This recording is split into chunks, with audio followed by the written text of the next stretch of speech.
This is Kinda Murdery Season 1, Ghost Towns of the Mojave Desert, presented by Criminal Content.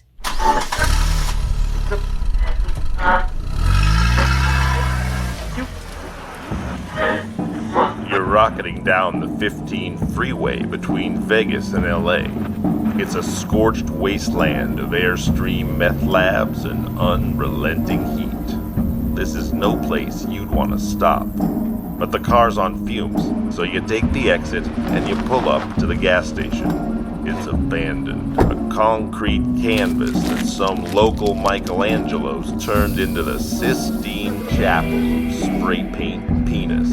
A grave marker for every crazy story lost in the desert sands. These are the ghost towns of the Mojave Desert. And this is Kinda Murdery.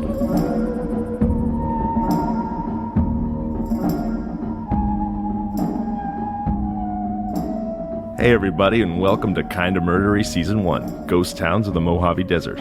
I'm your host, Zevon Odelberg. Thanks for deciding to be here. The Mojave ghost town of Panamint City, California, could neatly be called the Death Valley Deadwood, except that in keeping with its terminal surroundings, Panamint City can perhaps lay claim to being an even more deadly place to be alive than its famed Black Hills rival.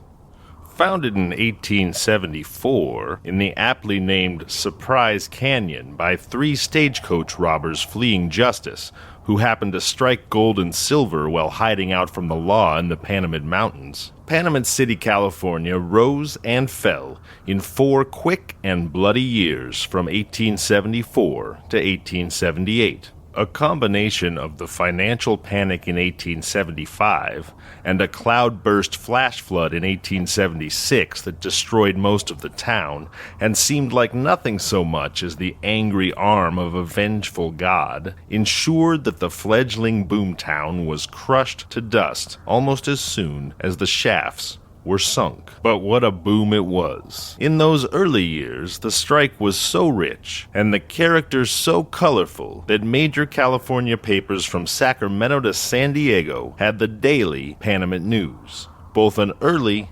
and an evening edition. In its heyday, Panamint enjoyed visits from such Old West titans as George Hearst, Senator Bill Stewart, Billy Bedamned, and Clem Org, master of the bullwhip.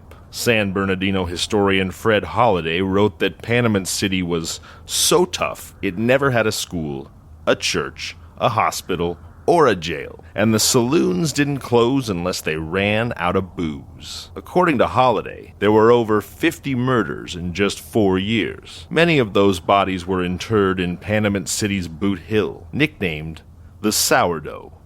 One presumes because of how quickly mounds would rise overnight. Today, the roads have disappeared, and Panamint City's mountainous wasteland is only accessible to backpackers. The smelter's smokestack is its last recognizable landmark. But as recently as 1975, those same blood-soaked acres still played host to fresh killing, giving Panamint City an over 100-year history of being kinda murdery, pretty darn murdery, and absolutely, positively, super duper murdery. Hey everybody, and welcome to Kinda Murdery. I'm your host, Zevon Odelberg. I'm here today with my on-air producer, Adam Volrich. Hey Adam, how you doing? I'm doing well, man. How are you? I'm good. I'm thinking today I'm going to be the George Costanza to your Jerry Seinfeld. The jerk store called. They're out of you. I like it. I'm also here with Sean Christensen from Criminal Content. Good morning, sir. Hello. And I'm here with famed ghost, Bigfoot, and alien hunter, Adventure Series host, television producer, Amazon warrior, and real-life Sarah Connor. That's right, Erin Ryder. Wait, I didn't think you were done yet. You can go on. That was a little. Sure. It could go bigger. I feel like you could have gone a little bit bigger. Give me a few more things. I'll try it again. It was great. No, I haven't had an entrance like that in a while. I felt like I should curtsy.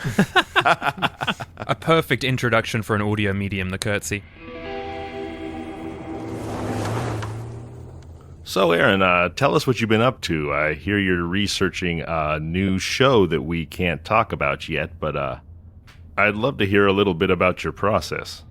I've actually been doing a lot of road tripping. I just did my 5th road trip, but I've been across the U.S. 2 times now. Wow, you really are brave.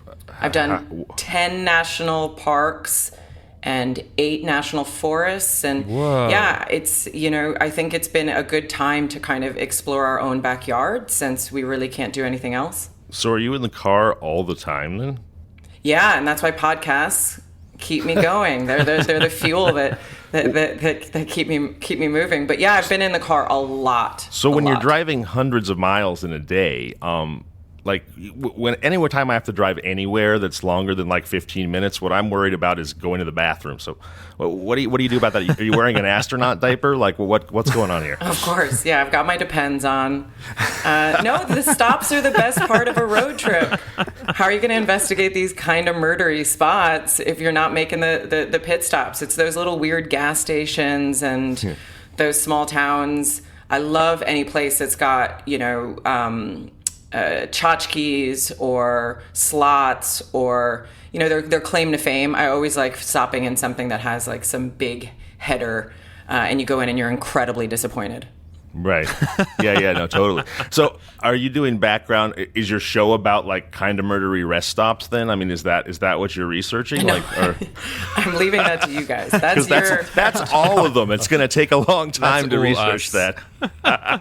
Kinda Murdery rest stops. That's open for when you guys explore season 2 and 3. There you go. That sounds like a whole season. You can produce that one. Rest stops of the Mojave Desert. Hey, man, I've been in some murdery ones, let me tell you.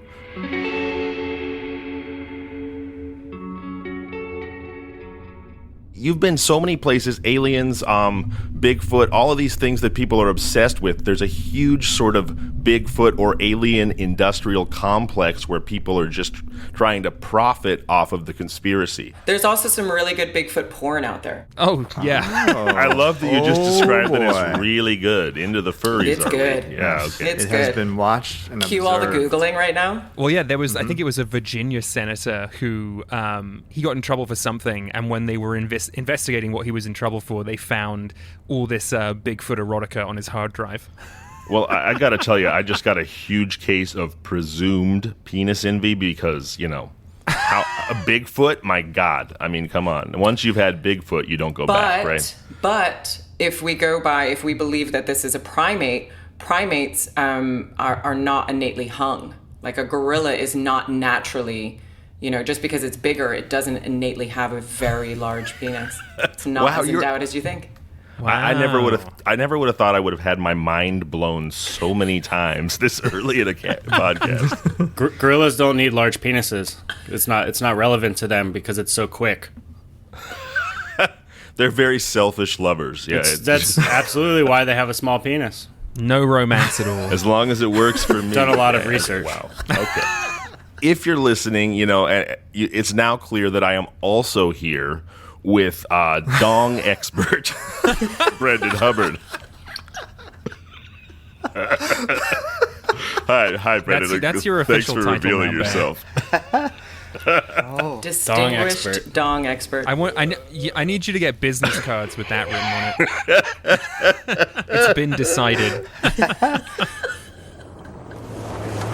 All right, well, on that note, shall we roll into Panamint City? Let's do it. So today, as I mentioned, we're going to be talking about the Death Valley ghost town of Panamint City, California. Taking a quick look at the itinerary here, it's clear that Panamint City has plenty of attractions for murder tourists like us. We're going to kick off with a story called Phil LaRouche Dies with His Boots On. Or, as I prefer to put it, don't be a douche, LaRouche. Next up, an honest-to-God Old West gunfight.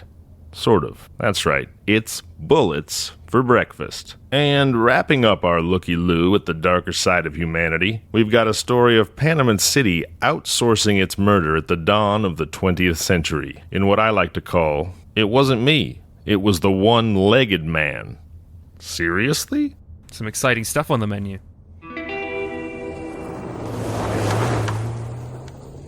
On or around January 30th, 1875, Montana native and Panamint City resident Phil DeRouche was drinking with his friend Frank Bennett at the Dempsey and Bolting House Saloon.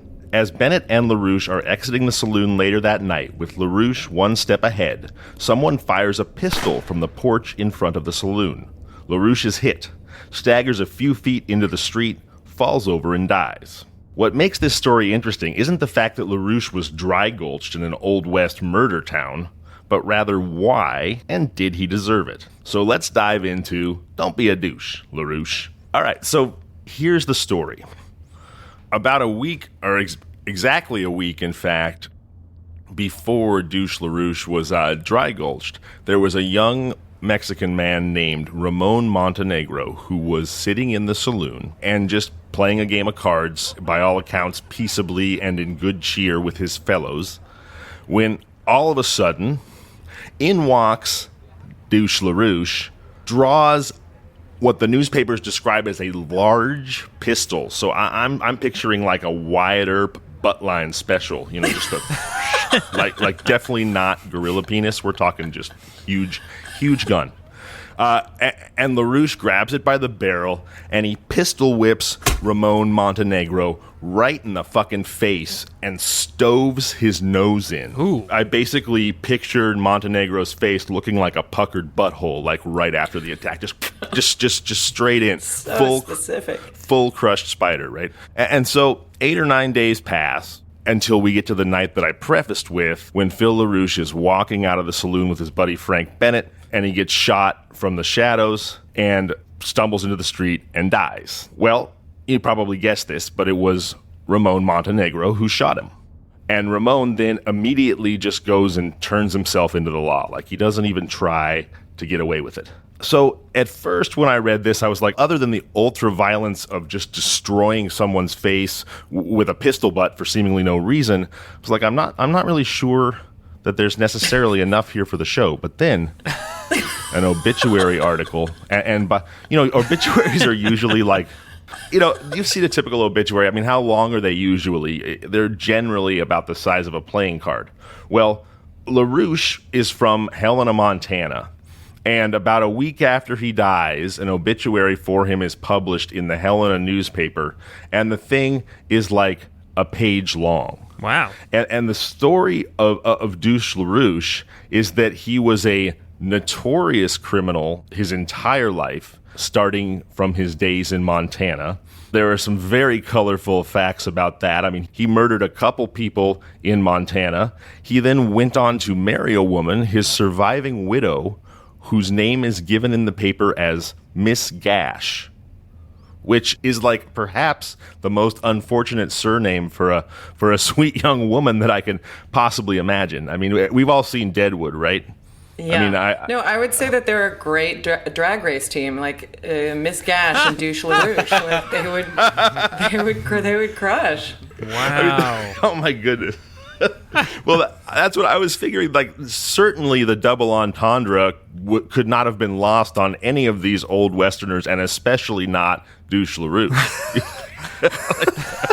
I mean, poor woman. So he murders a couple people in Montana, and he was also a notorious outlaw and bandit, to the extent that the reason he left Montana and moved to Panamint City, besides the gold rush and silver rush, was that while he was in Montana, after he killed a man and then robbed another, a petition was signed by more than 200 citizens of that town saying, "Please, Douche LaRouche, please just leave. Just go. Just go." Why didn't they jail him? They do mention he also had like compadres in crime. I guess they probably figured there was just, he was too dangerous of a guy to like bring or to he justice. fled. We don't know. Well, he did Yeah. actually, following the petition, he did leave. Who paid the money for that obituary, though? If this guy was that big of a jerk, why are you're putting a lot of money into the paper to take out an obituary on a guy no one liked? Maybe he left a pile of gold and a will, and he was like, "This is how I want you to write about me in the event of my untimely death. The legend of Douche LaRouche must live on."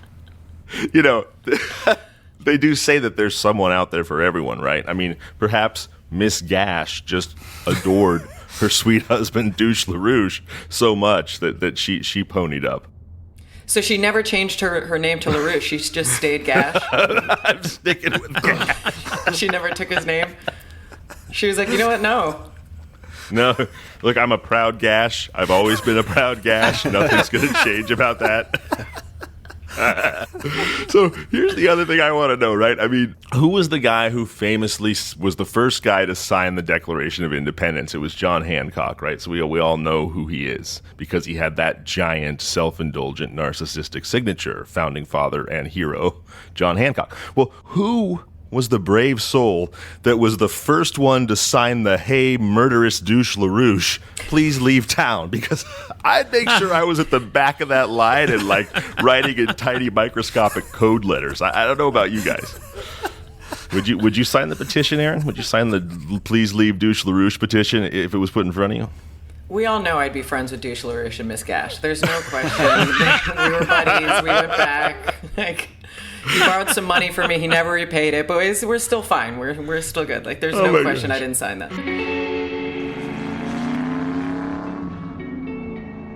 We've arrived at story number 2, and we're not even going to leave 1875. Mild-mannered faro dealer, notorious gunslinging murderer, and occasional upstanding citizen of Panamint City, James Jimmy Bruce, guns down Robert McKinney at 6 a.m. in the morning before the first stagecoach has left town.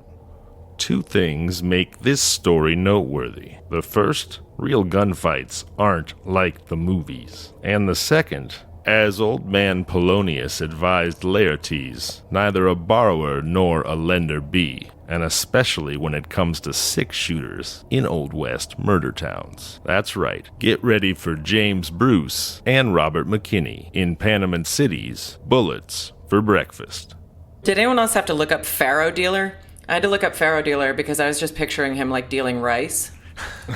That's what I assumed it was. Is it something else? Ancient grain dealing. It's a card game. Oh, okay. That makes more sense. It shows how serious I take prep for this show that I didn't even bother to look up faro dealer. So thank you. Thanks for letting me know that. I was like, wow. I was like, this guy's so hip. Like, hipsters love faro right now. This guy was way ahead of his time in 1875 dealing faro. He also had a spot in the muesli business. So anyway, yeah. So James Jimmy Bruce guns down a man named Robert McKinney, Aaron, at 6 a.m. in the morning before the first stagecoach has already left in a dispute over a, quote, borrowed gun. So essentially you're like, hey, buddy, can I have my gun back I loaned to you? And then the guy's like, no, I think I'd rather just fucking shoot you with it instead. Seems legit. That's not even the... It's totally legit. Who borrows a gun? Right. Who loans a gun to someone that they're not close enough with? If you're gullible enough to give someone a gun, they're like, hey, can I borrow that? You're going to get shot. You deserve it. Basically, I've already told you what happened.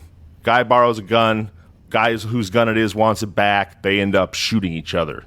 Here's where it kind of expanded my mind a little bit. In any gunfight movie we ever see, you know, it's high noon. The guys are standing like 150 feet apart. The town's gathered on the boardwalk. When you have to shoot, don't talk. All that bases loaded ninth inning drama, the whole deal. First of all, I don't know if any of you guys are gun owners, but if you've ever tried to shoot a pistol and especially a revolver, the distance that you always see gunfighters standing is utterly absurd. I mean, your typical practice distance is about 7 yards, 21 feet. And that's when you're like, I'm a police officer and I want to make sure I can hit what I need to hit. So what we see in the movies is preposterous. And but Zevon, it looks really, really cool. It does, kind of like football on TV versus football in person. You know, it's that it's that bird's eye view. It just does everything for us. So basically, what happens is these guys both shoot each other 4 times. Whoa! And they're both grievously wounded.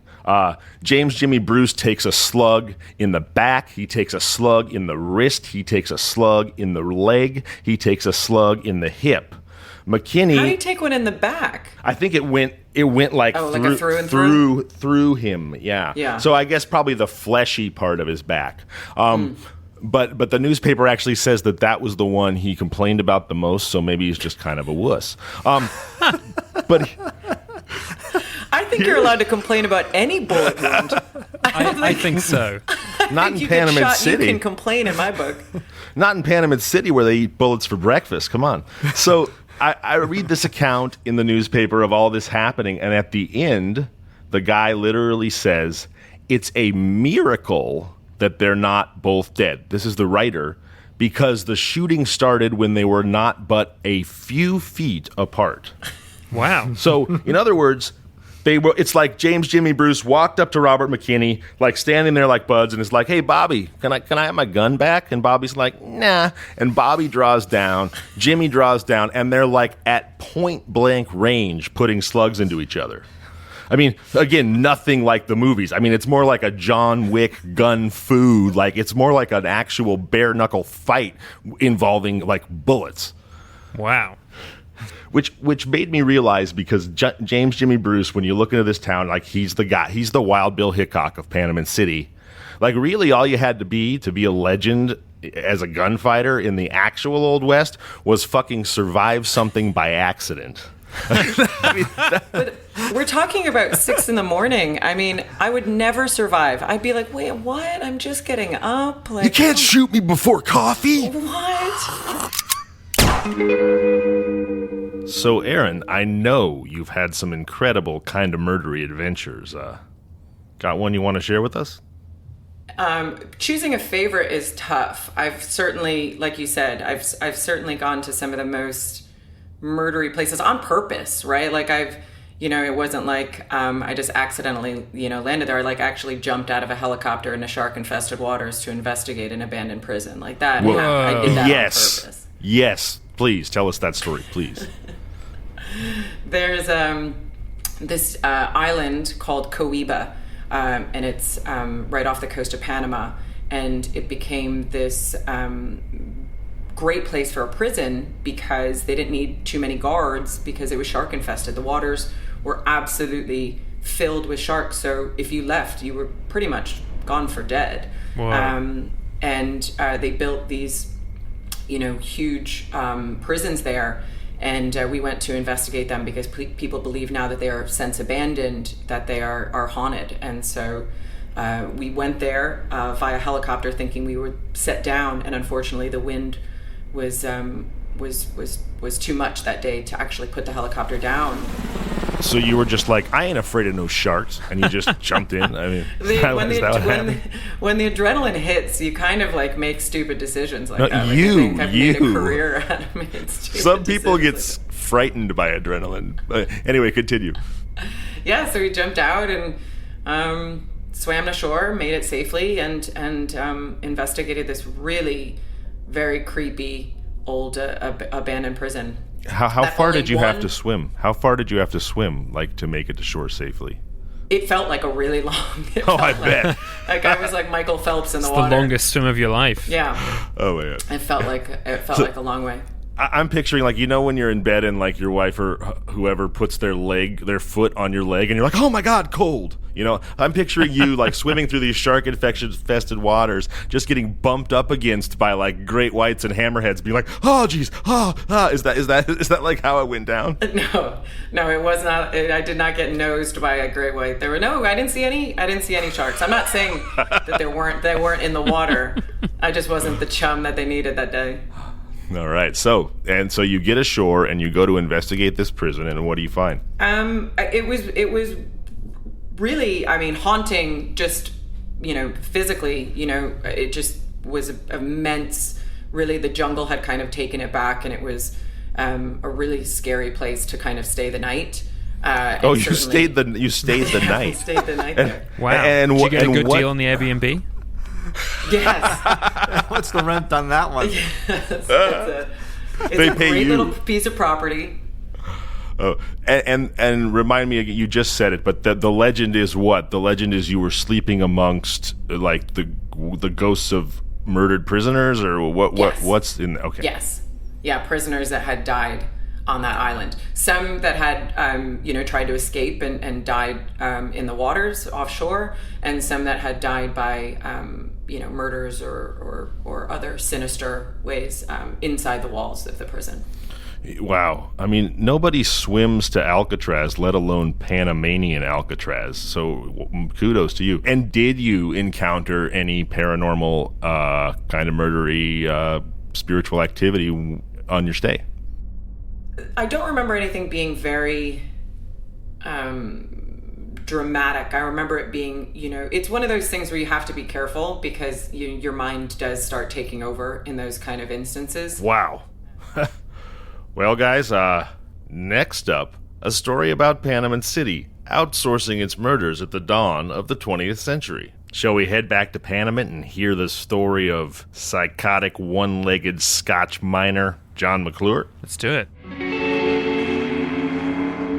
It's December 1904 when the mad Scotchman, peg-legged Panamint miner John McClure, travels to Los Angeles, where he shoots livery employee Julius Tedesheff to death, and then stabs a second employee, Jerome O'Shea, also to death over a dispute about a 10-cent halter. Does it sound unlikely to you that in the middle of the day, at a place of business surrounded by able-bodied witnesses, one man would be able to murder two others, all the while doing so with only one leg? Well, let's find out as we hop into the story of It Wasn't Me, It Was the One-Legged Man. I already have a question. If you have to outsource your murders, does that mean you're not getting the quality murders that you have a standard of? You're outsourcing your murders? It's a good question, Erin. What I really meant by that in this particular case is that somebody came from Panamint City to Los Angeles and was hardly there a day before he just had to kill a couple guys. So John McClure sells his tack and harness to a local livery. A day passes and McClure goes back to the livery and he says, there was this harness, like you put on a horse, like just a little harness. The newspaper says it was literally worth 10 cents. He says, I'd really like to have that harness back if I could, please. Well, the livery owner says, okay, that's fine. But for whatever reason, and I don't know how they won this disagreement, there's two guys who are working for the livery owner. Their names are Julius Tedesheff and Jerome O'Shea. Tedesheff is a Russian Jewish man. Jerome O'Shea, I think we can all guess, is Italian. Irish, obviously. I don't know why. That always cracks me up for some reason. Maybe because I'm both Italian and Irish. And a dad. Yeah. And a dad, yes, indeed. So the owner says, okay, O'Shea was apparently not involved in this at all, like he was sweeping the stables or something. But Tedesheff says, no, you sold us the harness too, you can't have it back. So McClure gets really mad, but he leaves. A couple days go by, he comes back, and this argument resumes. I want my 10-cent harness back. No, you can't have it, but I want it back, And so here's what ends up happening. McClure shoots Tedesheff. Tedesheff stumbles across the street trying to run away, having already been shot twice, runs into the wall of a building so hard that he breaks his own nose, falls down and dies. Whoa. And then, right? As this is happening, Jerome O'Shea runs out to try to be a good Samaritan and break it up somehow. He also works at the livery.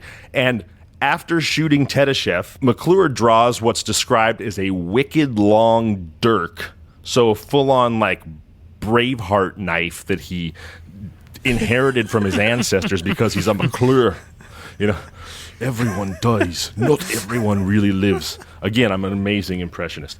So he pulls out this fucking jagged dirk, grabs onto O'Shea, and it says knocks him down and stabs him repeatedly, as in over and over, as in they don't give us a number of times, until O'Shea is also dead. And I imagine that happens fairly quickly, so it's overkill. Here's what's really crazy about this story. I mean, besides the fact that it's obviously crazy to murder two guys over a 10-cent halter, but John McClure, the shootin' stabbin' Scotsman from Panamint City, has one leg. One leg. Wow. 1904. We don't have the Oscar Pistorius murdery Blade Runner carbon fiber legs yet. Like this is basically right around the time Long John Silver had a peg leg. So can we talk about how an old miner with one leg manages by the way, in public during the day at a business with multiple bystanders and other able-bodied men nearby. A guy with one leg manages to shoot a guy to death and then draw a knife and wildly stab to death another guy, so it just proves handicaps they don't hold you back. Yeah, like don't tell me that guy needs a handicap pass. But this is a story, this is the true story. This is the original story of the customer is always right. And this is why. This is just give him the halter, and it would have been customer is always right. Just give him the halter, let him go his own way. Public service announcement. I am actually a disabled person myself. I have cerebral palsy, and I have my own handicap passes. So just in case anybody feels like we're mocking disabled people, we are, but I think I'm allowed. We're not. But yeah, so I'm not quite, this is nuts. I mean, I think about it and I'm like, man, like I have two legs, but one of them's much stronger than the other, and I have much more control over the other. Like, have you ever seen My Left Foot, where Daniel Day-Lewis can only move his left foot? Well, basically, my left foot, I have the inverse of that. My left foot's the only thing on my body I can't move. Like, I can't wiggle my toes and various other things. But it means that I have terrible balance.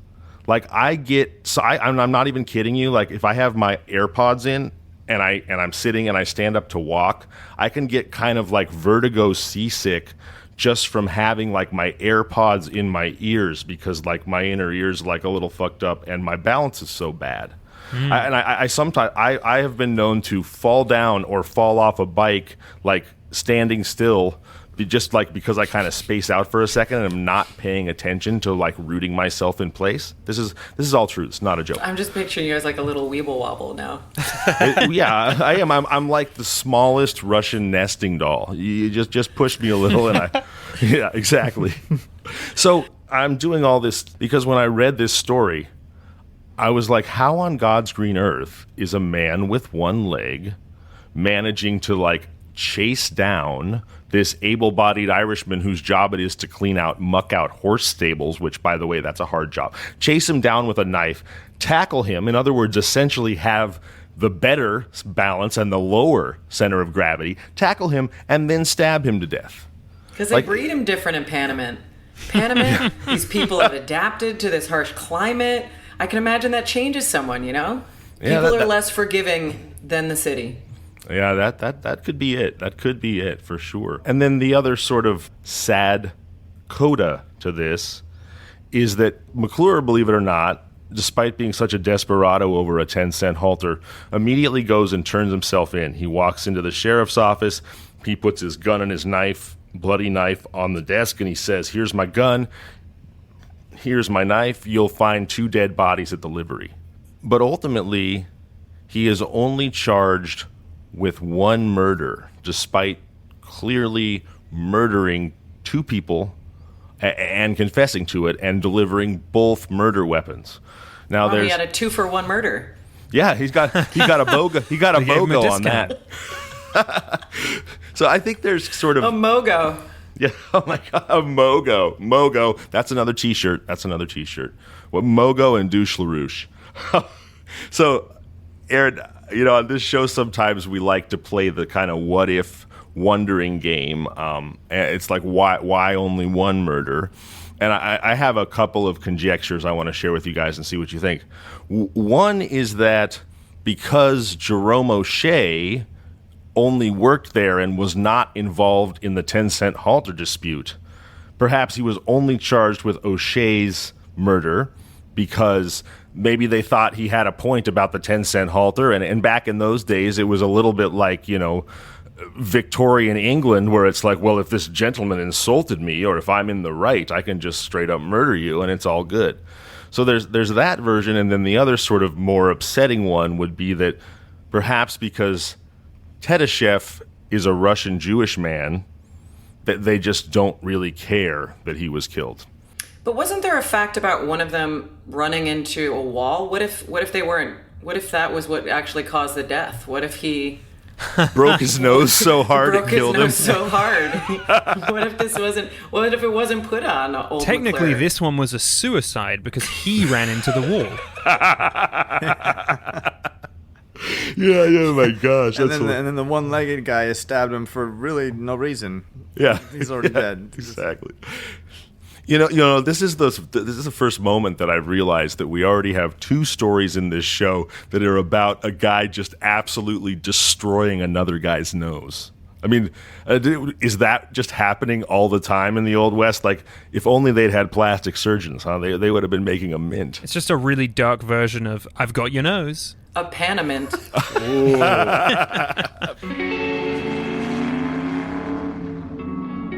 All right, well, hey, Erin, it's been an absolute pleasure to meet you and a complete blast hanging with you. Thank you so much for being here. Oh my goodness! Thank you guys for having me. I went from sort of murdery to kind of murdery, and it just started feeling really natural. So I want to thank you guys for bringing me into your world. Oh yeah, you've been an absolute blast. Well, that's our show for Adam Volrich, Sean Christensen from Criminal Content, and the incredible Erin Ryder. I'm Zevon Odelberg, and this has been Kinda Murdery. This is Kinda Murdery, Ghost Towns of the Mojave Desert, presented by Criminal Content. You can find us online at kindamurdery.com and on all social media at kindamurdery. Email us at contact@kindamurdery.com. Listen to us on all your favorite podcasting apps: Apple Podcasts, Spotify, Overcast, Google, and more. Don't forget to rate, review, subscribe, and tell your friends about the show.